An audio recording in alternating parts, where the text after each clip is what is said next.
The Interior Cabinet Secretary Fred Matiang'i says all government agencies will now be required to procure their uniform from a plant at the National Youth Service headquarters in Ruaraka in Nairobi. Interior Cabinet Secretary Fred Matiang'i issued the order on Monday during an inspection tour of the progress of the production of police uniforms at the plant. Matiang'i says the government will not go back on this decision that has rubbed some tenderpreneurs the wrong way. Ken Mijungu reports. After years of silence, this facility roared back to life and bringing forth new tidings, a multi-million deal not only to produce the National Youth Service uniforms, which they have been doing since 2013, but also the National Police Service new generation uniforms.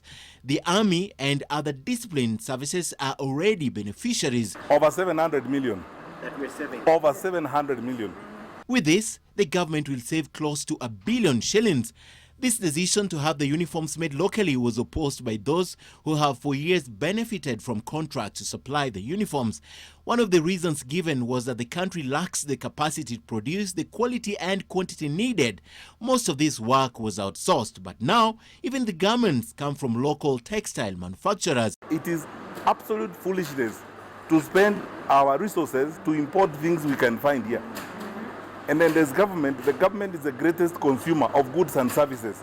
With this level of output, it will take these workers more than a year to produce enough uniforms to be supplied all over the country. Those who told us all manner of senseless stories about we can't afford, we don't have material and so on, should come and see what we are seeing here.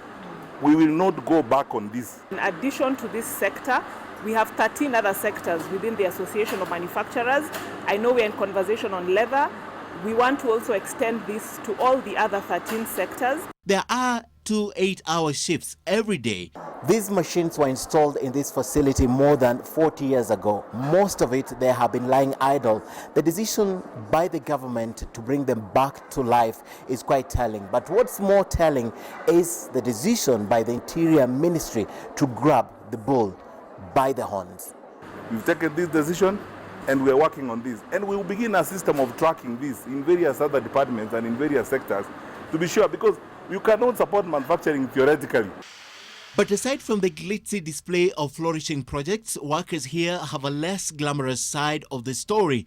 Most of the casuals have been working here on a 5-day-a-week agreement for which they are paid 910 shillings per day. They should be taking home 18,200 shillings monthly, but they say they have only been paid 5,000 shillings. Their last pay was last month. They also claim these machines, commissioned in the late 70s, make their work difficult as they have been trained on modern machines. They want these issues raised, addressed if the government set targets are to be met. Ken Mijungu, NTV.